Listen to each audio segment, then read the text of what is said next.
So today we have our last interview to show you guys that we've done up to this point. As always, if you have not watched the other interviews after this one, go back and find the other ones and let us know what you think.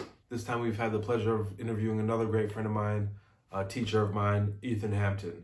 Enjoy. If you will, just kind of introduce yourself and introduce your kind of your style of music, I guess. Well, damn it.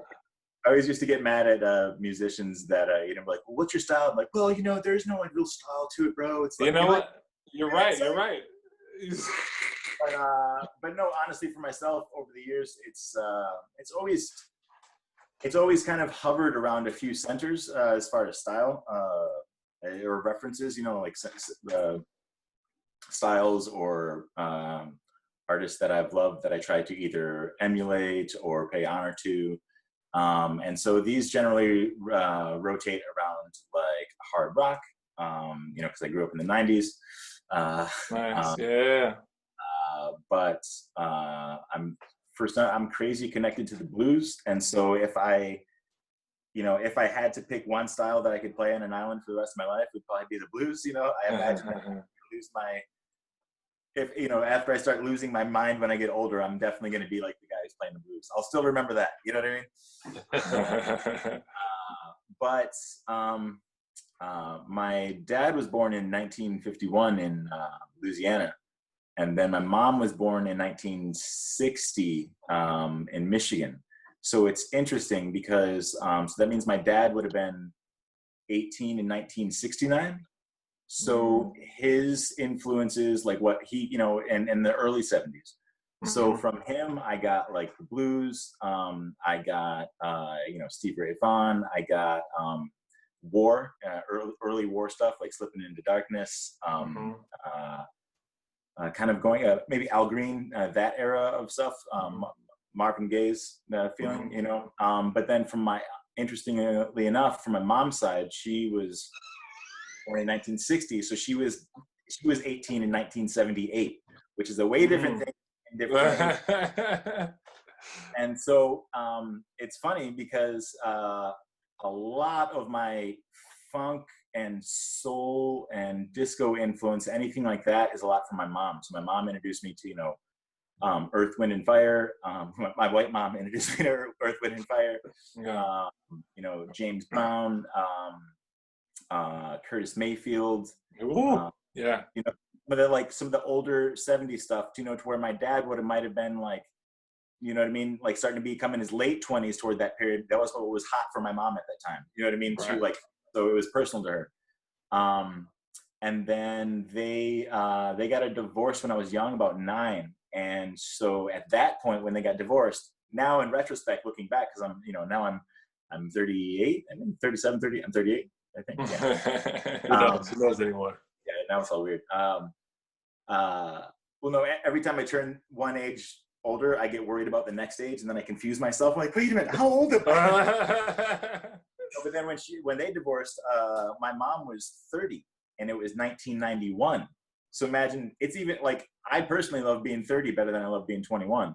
And so she's the one who introduced me to Black Sabbath. She's the one who introduced me to White Zombie. She introduced me to that whole side of like dark or heavy metal, or like heavy rock, or into metal, Soundgarden.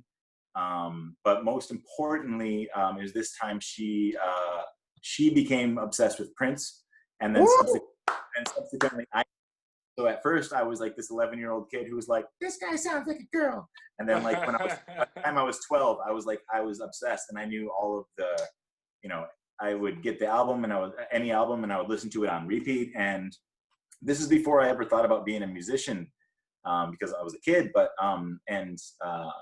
I realized looking back that I was like super analyzing all the stuff, because even now when I listen to the songs, I'm like, oh yeah, this song has a breakdown that's similar to this song on a totally different album, and it's a similar. But then you can see at this point he went this direction. This point he went this direction, and like so my brain was doing like that kind of like automatically. It was because I was so obsessed with it, and I didn't think of myself as a musician. I was just obsessed with this dude and all of this his musical world. So that probably so Prince is probably like one of my like if I don't want to say biggest necessarily as far as my sound, but like kind of my attitude and approach to music as I've been making music throughout my life. I always had this eclectic feel. So if you know, like from his albums, it was like this kind of song, then this kind of song, this kind of song, then this kind of song. Yeah. So subsequently, the albums that I've made since I was 18 up until now, a lot of them have been in that kind of way, where it was like I have this Middle Eastern sounding song, and then after that I have this like indie song, and then I try to string it all together with some kind of thing. And so this has been, I think, which makes my question, I think people ask me what kind of music do you do, it makes it a little bit slippery. But in the past couple years or so, I've tried to really express things in a more, not maybe direct, maybe it's from the Wing Chun way. But a few years ago, I realized I was like, well, if I consider myself, if I like Curtis Mayfield and Marvin Gaye and all these dudes, where's my album that sounds like them? So I was like, you know what I mean? Where's my music that sounds like that? So maybe 2014 or 15, me and my brother released an album called Everybody. And it was trying to, it was our like, all right, well, let's like do what we like, let's create the music that we want to hear, you know what I mean, essentially. And that was good. I was very proud of that. But my most proud thing that I've ever made was the thing I'm most proud of is my last album, where me and my brother, we changed our name from the Hampton Brothers and started calling ourselves Broncos. And we made a fucking heavy, like 90s, like a rock album called Revenge. And it was, it wasn't about like love songs and stuff. It was almost all social commentary. I was like super pissed. It was just after the election and like a bunch of stuff was going on. And I was like, dude, fuck these guys. At this point, since as your brother knows, I was like I was like swinging into gear to like fully teaching all the time and trying to get my school off the ground, because if I can make my school successful, then I don't have to worry about, I don't have to worry about other stuff as much. And so with that in mind, when we were during the writing process and the performing process of that album, I wasn't concerned with commerciality or selling this to anyone. As a matter of fact, that was like the theme of the album. I was like, I don't give a fuck with these people. I want to rock and complain. And I want to play power chords. I want to play loud and fast and hard. You know what I mean? Yeah. That's why I want to, because I'm frustrated. And and we did that. And we took a year, and I wrote a bunch of the songs, and we recorded it. And it, ironically, it ended up, at the point where I stepped out of the music business was when I made my most, like in my personal opinion, my best album. That's funny how that happens. That's the way I was like, I don't give a fuck what you guys want, dude. I'm like, you guys don't want my music anyways. I've been playing for 20 years. No one's came and got me. So I'm just going to do my thing. You know what I mean? Hey, that's where like the true, like honest music comes from, where you're just like, fuck it, I don't give a fuck anymore. I'm just going to play whatever I feel, That's the way to leave anyway, just on that high note. Like, this is my masterpiece. And the album called Revenge, and I didn't really, I was kind of referencing other forms of revenge, but my wife Nina was like, yeah, I get it. She was like, you're just gonna make the baddest ass album and then not promote it or tell anybody about it. And it's like the ultimate job. So when was the first time you picked up an instrument, like even semi-seriously, that you can remember? When I was probably around 7 or 8 or 9, something like that. Me and my brother and sister had we had a keyboard, and we would come up with songs, and I would kind of like be the song person, and then they would be like backup singers and dancers, because this was in the early 90s, and so Cross was out there, all that stuff. And so I actually had a few songs with whatever we called our band then, and then like the whole divorce thing happened, and I don't know, time passed, and I went back to this diary that my grandma gave me, and that's where all my songs were at. And I was like, now it's like something new, because I'm like older, and I was like 14 or 15. And I took scissors and I cut out the old songs, and I threw them away as like a symbolic, like it's a new beginning thing. And so really, I started writing songs again proper when I was, or not even again proper, but I started writing shitty songs when I was like 15, 16. I got my first guitar when I turned 15, so sometime that year. And so I still regret it to this day. I still have the notebook with those original songs in it, but the first 20 pages are cut out. Can you kind of talk about your writing process, like then, how you did it then compared to now? Like, is there a formula that you have for writing? Thanks, man. It depends. It depends on different modes in my life because, when I came to New York, the goal was to make it, quote unquote, in music. And so what maybe drove the songwriting process was a little bit different. But nowadays I'm trying to go for, artistic expression and catharsis and, trying to change the world or change myself or, or affirm the world or, I'm trying to do it for a little bit different reason. And so, but also I'm not relying it as my job. So there's benefits and, to both sides. Because just like Kung Fu, when something's your job, like I'm doing that every day. So like, it doesn't matter if I'm not in the mood or if I'm having a bad day, like I got to get up and do it. You know what I mean? Which in the end becomes a great factor. I don't know if you've ever read that book. What's it called? Not The Art of War, but The War of Art. No. Yeah, it's awesome. I think it's called The War of Art. And like this small book, it's amazing. And it just basically it's this guy, I think he wrote like the third Ghostbusters script or something like that. It flopped. And he just talks about like how to overcome what he calls resistance. And resistance is the thing that like keeps you from doing your creative thing. Because if, all negative energies in the world want to keep you from being your full potential self. So every day you wake up, oh, I stubbed my toe. Oh, I don't have any money. Oh, I'm tired. Oh, I'm angry.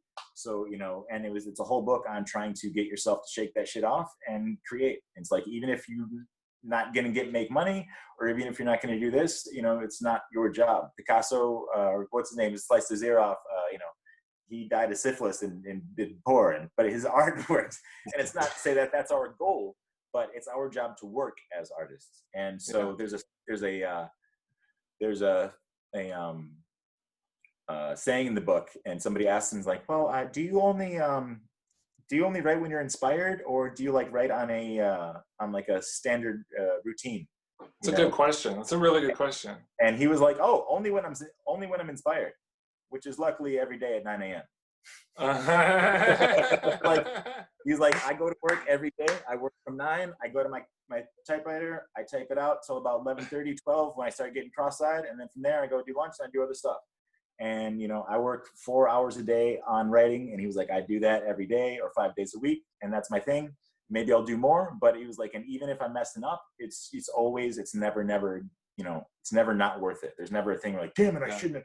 You can ask Jose, there's never been a moment where I came to class and was like, oh, I shouldn't have came to class today. Right. But there's been many times when I was like, oh, I should have went to class today. You know what I mean? There's never, There's been even in more classes, you're like, I don't really want to go. But then by the time you get there, you're like, oh, well, put in the work.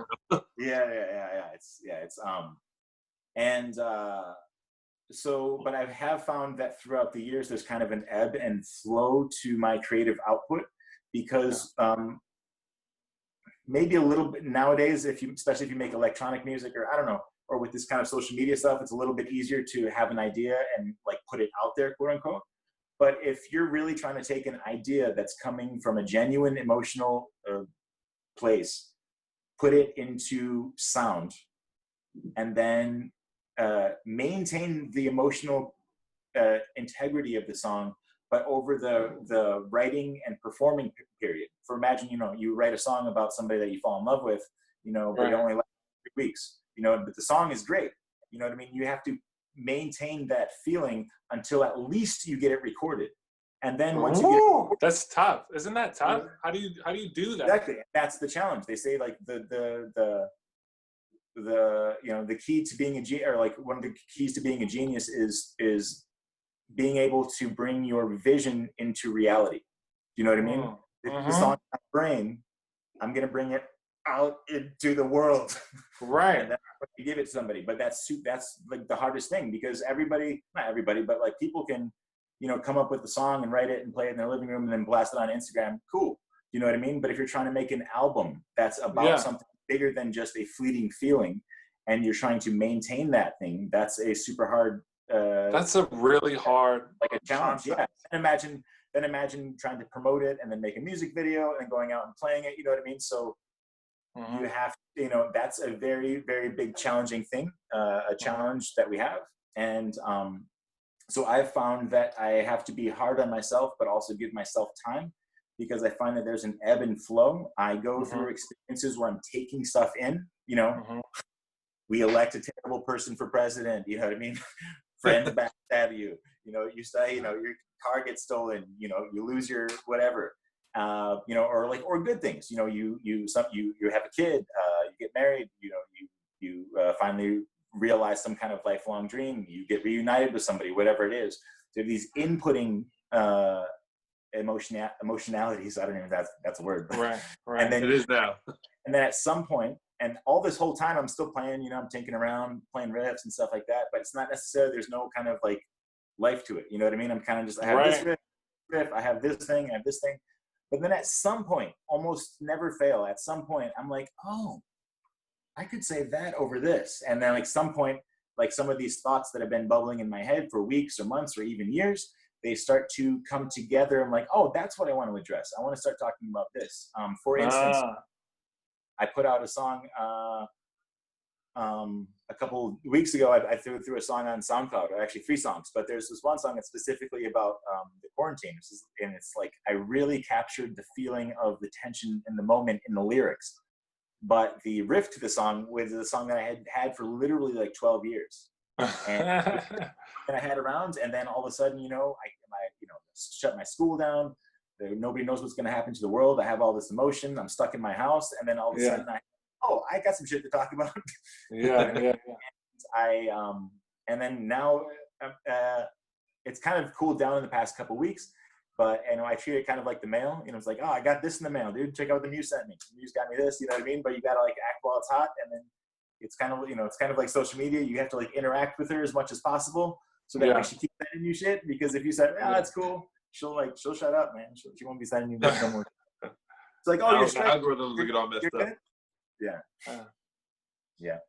So like, say for instance, are you gigging at all these days, or is? No, last gig I played, I think, was last year. Well, obviously not these days, but yeah, my brother moved to Texas last year, yeah. And so I haven't reformed a band since then, you know what I mean? And then so we were actually in the process of forming one with like Seth and a few other people, but then the quarantine. Yeah, okay. I thought that was like, oh, you go ahead, Zell. Yeah, again. No, I just always thought that was like really interesting when you are when you sit down and create, sometimes it's like there's just a flow of energy, and you're trying to get this emotion out, and that's how you feel in the moment. And you get it out, and then you're just kind of like, ooh, that's good, I love this. And then you're like, I'll work on it tomorrow. But then tomorrow that thing's not there, that energy's not there. Yeah. That feeling. And so yeah, and like even if you make like a masterpiece, you just broke up with a girl, and you got all this emotion, all this intent into this one track, and then 4 years later, you got to go perform it. It's like, I've always found, like, I've always been curious as to how you like just kind of emotionally get back into that space. Well, that's another aspect when it comes to why you're doing it and why you're on that stage. Because doing music as a business and requiring you to go around and sing a certain X amount of songs is different than being fully in control of what you can perform, what songs you can play, and all that stuff. And again, they have beneficial sides. So for me, I am free of that to some extent, because if I book a show and play songs, I choose what songs I want to play and I play them. But that's because I don't have an audience that's demanding to hear stuff, because I don't have fans that are like, dude, play that song from back in the day. You paid a bunch of money to come to your concert. You know what I mean? Yeah. So, sure.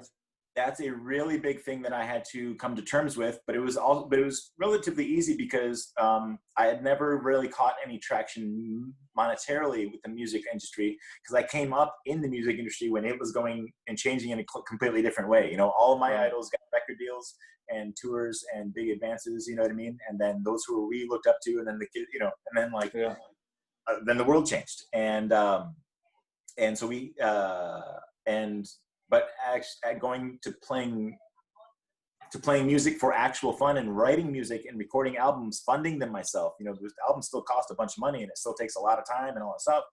Paying for rehearsals, all of that's because I want to do it now. And so that's also the same area where I get to write, but also to perform. And so, you know, occasionally you'll come across those songs that all of a sudden are relevant to you again. And you're like, holy shit, this song from 5 years ago makes sense for me now. But from a spiritual or emotional perspective, I think it's very important to try to record when, at least, you know, as much as you can, when you still have those feelings, or try to conjure up similar feelings when you're recording. Otherwise, you have to hold on to that feeling until you eventually get to properly express it, which can be damaging. You know, so damaging. You have feelings of resentment, or you know, anger, or this or that against somebody or something, and you have some music, but you never recorded it, and you never performed it in front of everybody. You know what I mean? It still has lingering things, so you have to remember, oh, I've got this track for that idea in my head. You know, this is like almost a hip hop idea. You see this a lot in hip hop, where they got like these theoreticals. You know, like I could do this, you know, and I could do that. But then if you don't get it, if you don't express it, then it's at some point you're just bullshitting yourself. You know what I mean? Or you have to carry that bad feeling inside of you, and either it festers or you forget about it. Do you know what I mean? Because there's plenty of stuff that I was mad at 8 years ago that I ain't mad at anymore. Do you know what I mean? And if I was still stuck on that mentality and that level, all of the material that I was doing back then that means that I'm not making any spiritual growth. You know what I mean? I want to be like, I want to be, I want to be evolving as a person. Yeah. Beautifully said.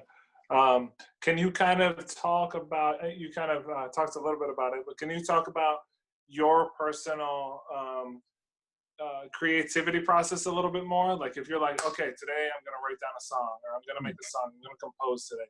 What does that look like? Is it always different? Is it a structured thing?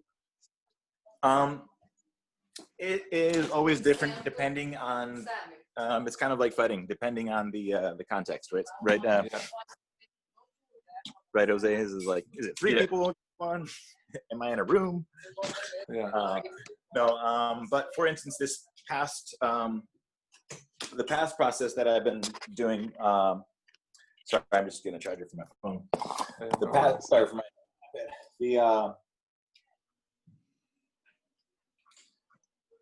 Like I said, I kind of wait for things to kind of come organically.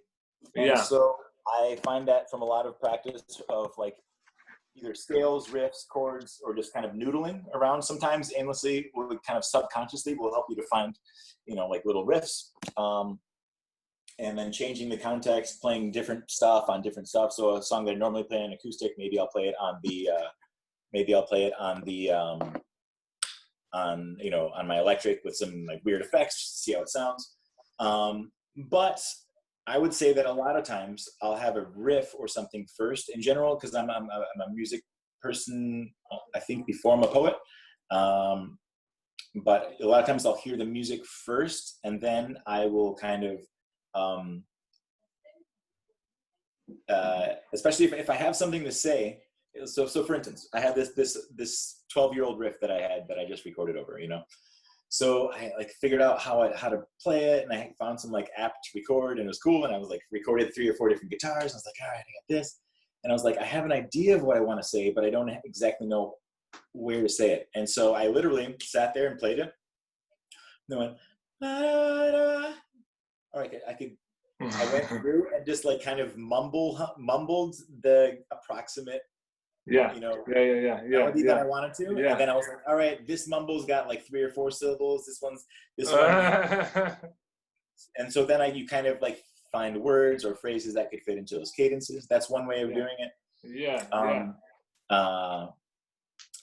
But yeah, usually I build stuff. Almost all songs that I build usually start on the acoustic for me, and usually start with the music first. But occasionally, every now and then, I'll get the hook or the words of it first. And that's occasionally. I'll hear like a phrase or like a chorus or like or a certain turn of phrase that I'm like, oh, that's some lyrics. You know what I mean? But usually it's because I have a riff in my head, and once it gets in my head, it's like a worm, and it's in my head like when I wake up, and it's a ding, ding, ding, ding. Yeah. And then slowly my subconscious just starts to work it out. You know what I mean? And I let it do that. So it's like I instead of like get out of my head, I just let it go. I just let it run. And then sometimes when I'm doing that, like you're washing dishes, and then you're listening to it in your head, and then you're like, wait, what's playing now? This is a new part. Like, wait. Like, you know what I mean? Because it'll happen because your brain will naturally kind of start to, vary and change stuff. And and so I run it over my head, and I do a lot of, before I take songs to people, I usually try to get them 80% done. You know what I mean? Yeah. What do you mean to people? Like so say say the three of us are playing a song. Yeah. And I want to play it with you guys. Yeah. I would get it mostly ready and then take it to you guys rather than just coming up with a vague idea. I mean, but that's also very good if you're collaborating. But if it's like I'm coming to you guys with an idea, or you guys to the band that we're playing in, I'm like, all right, I got this new idea. I'll try to flush a lot of it out before I go present it, just because that's how I am. But it's not necessarily the way. In the Hampton Brothers, were you like did you guys write collaboratively or? Yeah, we did. But I was a primary songwriter. Like on most of the albums, it was like I would write maybe 8 out of the 10 songs. Or like, but my brother would always be like, I'd come to him with an idea, and then he would like maybe like add to it or like put on this crazy part that he has, or you know what I mean. So he was always like a little bit, and then he would write some of the lyrics sometimes, and but I was primary writer. Yeah. And was that just you and your brother? That band? The past since we came to New York with 5 dudes in this band called Bellicose, and my brother played drums in that band, and I played guitar and sang. We had 2 MCs and a white boy on bass, and it was crazy. The goal was to like meet Outkast meets like Led Zeppelin. That was kind of the goal. And it was cool and it was fun, but again, it was difficult. And we were inexperienced for the music business. And after that broke up, me and my brother have recorded, if you look up the Hampton Brothers on Bandcamp, I tried to put up kind of like all of my catalog up to thus far. So I think on Bandcamp, under the Hampton Brothers, we have like maybe 80 or 90 tracks from when I was 8. I just put everything that I recorded. I mean, recorded relatively well. I put, from when I was, I think my first album when I was like 20 or 21, I made like a 5-song EP on the acoustic, you know what I mean? And then we had a rock band called Song High, which is dope. We came out with a 5-song album when he was 18. So when I was like 22, 23. Then we were in Bellicose, put all of that stuff up there, and then everything that we kind of did around there. So everything was called the Hampton Brothers. And then so after that, my brother played drums in the first few things. We did a Hampton Brothers album called Theory of the Hollow Worlds, which is very cool. And my brother played drums on that. And then after that point, my brother started changing to the bass, and my brother just became a nasty bass player, dude. Just like super unique, kind of like with this, Lemmy from Motorhead tone, but also with like this, like just funky, just brown dude funk on it. You know what I mean? Dude Brown. Yeah, like sexy, but like hard. Like it was crazy. And so, our latest album Revenge is on Spotify and YouTube, all the things where you find music. So Broncos is the band, Revenge is the album, and that's you hear I'm on guitar, my brother's on bass, and then we got this dude named Steven on the drums. Cool. Yeah. We recorded in Douglas Street Studios here in Brooklyn with this guy Miles Rodenhouse, one of my best dudes, and he's the owner of the studio. And Nice. I keep going back to these questions, but can you talk about real quick your writing process? The writing's always been difficult for me, and like writing lyrics. Oh, I'm sorry if I veered off again. No, not at all. You didn't know. Any more like specific questions like writing process? I mean lyrics. Lyrics, like writing lyrics. Like, do you have like a theme in your head, and you're kind of So yeah, again, one of the best some of the best advice that I heard when I was very young. I took a songwriting class, and this is about the time that I realized that I'd cut out my pages from my book, because I was like in high school. Yeah. But he told me to never throw away anything. So he was like, just write and don't throw it away. I just threw it all away. Yeah, exactly. This is the one, like this cliche of like artists or people like writing, and then going throwing it in the trash. This is like dumb. This is like getting up in your face in front, and fighting Jose. It's like, it's like, what are you? Because your brain is working and you're going through stuff. So usually what I do nowadays is I have a period where I write super freely and super, like, you can actually, I think about it when I like die, people are going to go through my notebooks, and there's like super scribbly, terrible handwriting. I even write, I misspell stuff just so I can get it out of my brain quick. And I kind of just do like a, maybe I'll play the music, if I recorded it, or I'll play it on my guitar, and I'll just like try to think of phrases or images that it shows me, or things that I want to talk about, and I'll literally just write it down. I'm like, gray, cold, dark, on the street night, last night when I, your cold skin, I don't know, whatever the thing is. I write a bunch of phrases. And then either phrases, or I'll try to write shadows, or like just drafts of verses or choruses. Yeah. Do you know what I mean? Cool. Yeah. So I want the chorus to be like this. And instead of trying to come up with a perfect thing, I'll write like 4 or 5 different versions of the same kind of wordplay, I want to see you there, or no, I want to be right there, no. Yeah. Anytime we're there, you know what I mean? And I'll like sure. And rearrange it, and then I'll come up with start coming up with draft verses or stuff like that. And I'll usually like put it down, let it like simmer for a minute in that subconscious thing. So I'll write it one day, and then come back to it and just play it the next day, and then kind of keep going back over it. And then eventually I get it to where the final draft in my notebook looks like really good handwriting, and I do it like this is verse, this is chorus, and then I try to go at it from there. You know what I mean? Cool. Yeah, that's so awesome. If you imagine like sculpting, when you sculpt, something, you don't start with the details of the eyebrow. You have to hack off huge chunks of things. You have to first get that huge chunk. So I just create like a bunch of bullshit, and then I write like 2 or 3 pages of words and just keep writing and writing, and then occasionally you'll see like little sentences that are cool. With your back against the wall, you know what I mean? Bullshit. You know what I mean?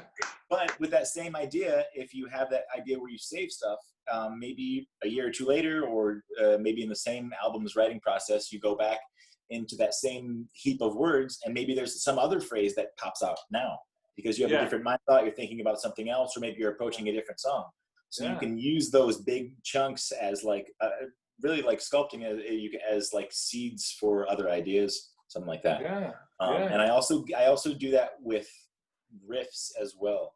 So I tend to come up with like cyclical things. So this riff goes into this riff, goes into this riff, goes into this, goes back to the original, and then I can rearrange them and then like kind of do like these things. But then occasionally at the end of it, when I'm like done, I'm like, man, I don't really need this part, because it's a little bit much. Okay, you're going to this already 15 minutes long. So I'll take that a little bit, and then that will be the seed.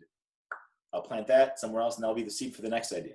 So that one, because there's a badass part of that riff that you really like, but it doesn't, it sounds like it's being forced if you're trying to put it into this other idea. So you say, all right, cool, I'll take that idea and just make it a song. You know what I mean? And then you can usually come up, you can pop, flip it up. I do that a lot. And so it's a lot like I don't know, imagine like gardening or planting, where you take cut a leaf, and then you put it into the next one, and then it grows its own plant. You know what I mean? You flower it, water it, then take another one. Do you want to plug in your music, and also definitely if you want to plug your school, for sure. Okay, school's Brooklyn Wing Chun. I'm a Kung Fu brother to Jose. He's the man. bkwingchun.com is our website. We're on Instagram and all that stuff. Hit us up. We're giving online classes. Jose, please let everybody know because I got to pay that rent in Park Slope. We're now, but I'm I really hope you guys enjoyed this one. We had a blast talking to Ethan. As always, go back and check out the old ones if you haven't had a chance to yet. This is our last interview that we have recorded to date. If you'd like to see us interview any other artists, drop a name in the comment. We'll make it happen some way or another. If you haven't so far, like and subscribe. If you're